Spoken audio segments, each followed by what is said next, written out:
এর সঙ্গে একটা টুকরা কাগজ পত্রিকার কাগজ দিতে হতো। শুনছো কিনা তোমরা, জানি না কি কারণে দিতে হতো এটা কাগজ। হ্যাঁ, এটাকে বল নাশা। তোমাদের ভাষা, আমার ভাষা না। নাশাটা কি? ওর মধ্যে তামাক হতো এখানে প্রচুর, এখন হয় কিনা জানি, এখনো ওই তামাকের থেকে তামাকটা ফ্রি পায়, জমিতে আছে। ওই তামাকটা মুড়ে এই কাগজ দিয়ে, ওই কাগজ মোড়ার জন্য কাগজও নেই তার কাছে, ওই কাগজটা তাকে বেতনের সঙ্গে দিতে হতো। বিড়ি খাবে, এটার নাম ছিল নাশা। এখনো শব্দটা আছে কিনা জানি না। সেই অবস্থার মধ্যে থেকে এটা এখন দিকে অবাক লাগতেছে, বহুদিন পরে আসছে যে পরিবর্তনগুলো, এবং বাংলাদেশের পরিবর্তন অনেক হতে পারে। এটি হলো আসল বিষয়। আমরা জিনিসটাকে দুমড়ে মুচড়ে একবার শেষ করে দিয়েছি। এর মধ্যে যে প্রাণ শক্তি ছিল, প্রাণ শক্তিকে নিয়ে দিয়েছে, এটি দুঃখ। এই যে গ্রামে গ্রামে, রংপুরের মধ্যে এনহেন গ্রাম নাই আমি যাইনি। এই যে পীরগঞ্জে গেলাম, এই যে পীরগঞ্জ অন্তত 5 বার এসেছে। গ্রামে গ্রামে মানুষের সব ঘর নাই, বাড়ি নেই, কিচ্ছু নাই। সেই রংপুর, সেই বাংলাদেশ এখন তোমাদের হাতে।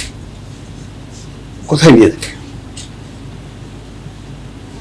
এই রংপুরকে? তোমরা যেখানে নিতে চাও নিয়ে দিতে, এই শক্তি তোমাদের কাছে। এটি হলো বিষয়। এটা কোনো গবেষণার বিষয় না, এটা নিজের মধ্যে শক্তি আছে বিষয়, আর কিচ্ছু না। আমাকে তো পৃথিবীর বিভিন্ন দেশে, বিভিন্ন গ্রামে নিয়ে যায়। বাংলাদেশের সঙ্গে কারো তুলনা হয় না। মানুষের প্রাণ শক্তি, আর কিচ্ছু না। তার কাছে টাকা নাই, পয়সা নেই, কিন্তু সাংঘাতিক রকমের আগ্রহ আছে। এটি হলো বিষয়। এবং যে আগ্রহের কারণে বাংলাদেশ যখন সৃষ্টি হয়, তখন শুরু হলো দুর্ভিক্ষ দিয়ে, এবং রংপুর হলো দুর্ভিক্ষের ঘাঁটি। প্রতি বছর দুর্ভিক্ষ এখানে হয়। এই দুর্ভিক্ষ কপাল থেকে আমাদের যাত্রা শুরু। আজকে সেখান থেকে কোথায় চলে এসেছি, আরো কোথায় যেতে পারতাম। এবং শুধু এই তোমাদের মতো ছেলে মেয়েদেরকে যদি আমরা বলতাম যে যাও বাবা, এখন যাও, করো কাজ, শুধু এইটুকু দরকার, কিচ্ছু দরকার নেই। তোমাদের হাতে যদি ছেড়ে দিতে পারতাম, এটা নিয়ে কোথায় নিয়ে যেতে চাও তোমরা না। আমাদের সময় টেলিফোন ছিল হ্যালো হ্যালো, বহুক্ষণ সময় লাগতো একটা কানেকশন পেতে। একটা থানা, তখন থানা ছিল, উপজেলা ছিল না। 20-25টা টেলিফোন ছিল, ঘুরে ঘুরে আমার 10 নম্বর দেন, ওই 10 নম্বরে একজন লাগাই দিত। হ্যালো হ্যালো হ্যালো, 10 নম্বর ফোন। এখন সবার হাতে সব যন্ত্র, এই হাতের মুঠার মধ্যে চলে এসছে। এই যে গেলাম পীরগঞ্জে গেলাম, এখন অবাক লাগলো, ছবি তুলতেছে মহিলারা ছাদের উপরে দাঁড়ায় ভিডিও করতেছে। চিন্তা করতে পারে, ঘরের থেকে বেরোতে না মহিলারা। কাজে এই যে পরিবর্তন, এই যে যন্ত্রটা তোমার হাতে চলে এসছে, এখন বিশ্ব জয় করার সময়, এখানে আটকানোর সময় না। দুর্ভাগ্য আমরা আটকে ফেলেছি। আজকে এই এত কথা তোমরা যে আজকে আন্দোলন করলা, তোমাদেরকে সালাম দেবার জন্য আসলাম, মুক্ত করলো আমাদের। আজকে যে গেলাম আবু সাইদের বাড়িতে, সে শুধু এখানে প্রাণ দিয়েছে তা না। আমি ওদেরকে বলতেছিলাম, বললাম যে আমরা মহাকাব্য করি না, মহাকাব্যের নায়ক থাকে, কি সাংঘাতিক ঘটনা ঘটে, আমরা মনে করি যে এদের নায়ক নায়িকারা কি সাংঘাতিক রকমের ক্যারেক্টার। আবু সাইদ হলো মহাকাব্যের ক্যারেক্টার। ভবিষ্যতে এটা নিয়ে বহু কবিতা, বহু সাহিত্য, বহু কিছু রচনা হবে। কিন্তু সেটা যে দেখে গেল, চমকে দিয়েছে সবাই। এই একমাত্র ওই যেটা তাকে গুলিটা খাইয়া যে ছবিটা দেখলো, আর মানুষকে থামানো যায় না, আর থামানোর উপায় নেই। সবাই তখন বলছে আমি তো অবশ্যই, আমি তো অবশ্যই, মারো কত বলতে পারবো। সে যখন নিচে আমি নেব, সারা দুনিয়া চমকে গেছে।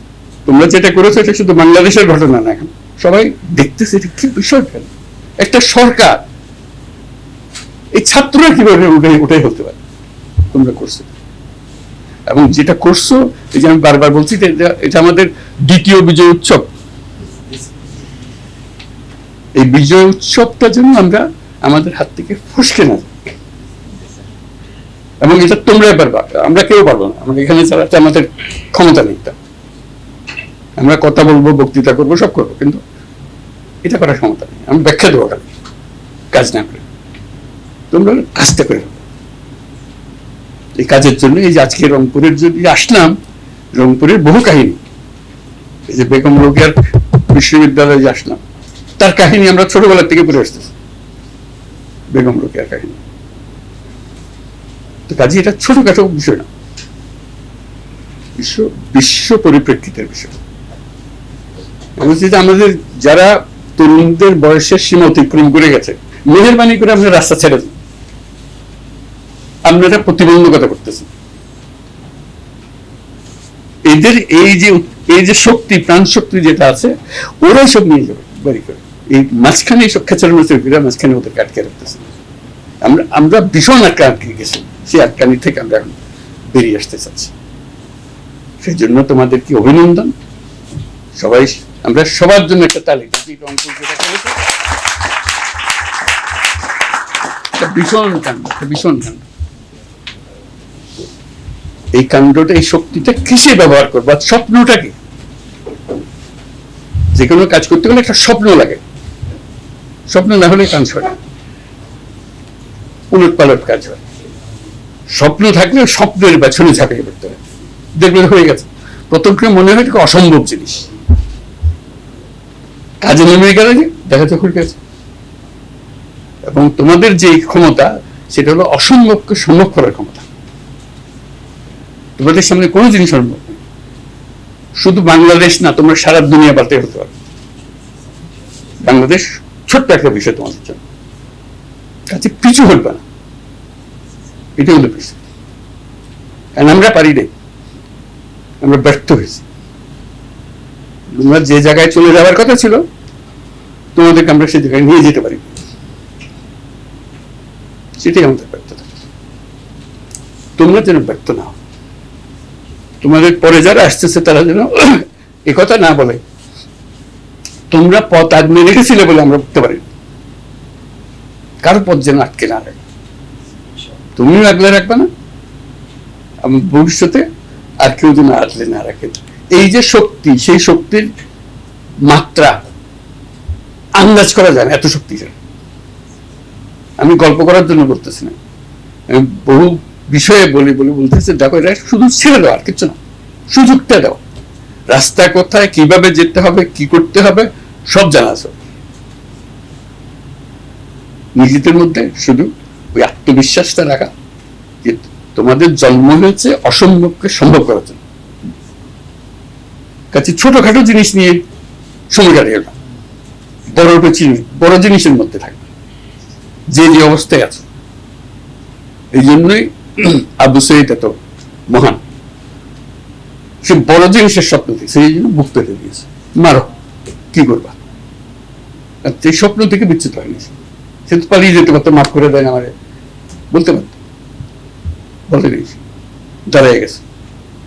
তারপরে তোমরা যখন দাঁড়িয়ে গেছো, আর দেশ আটকে রাখতে পারেনি। এই দ্বিতীয় বিজয়টা আসলো। সেই জন্য বারে বারে যেটা তোমাদেরকে বলতেছি, যে স্মরণ করাচ্ছি, এবার যেন ব্যর্থ না। কারণ ব্যর্থ করার জন্য বহু লোক দাঁড়াই আছে, বহু লোক। তোমরা জানো, তোমাদেরকে ব্যর্থ করে দেওয়ার জন্য বলে যা আছে কপালে। এই আমাদের জেনারেশন, অর্থাৎ তোমাদের জেনারেশন, আমাদের জেনারেশন সব কেটে গেল, সব বাদ দিয়ে দেবো, আমরা একদম পরিষ্কার করে দেবো। যা আছে পরিষ্কার না করা পর্যন্ত আমাদের ছুটি নেই।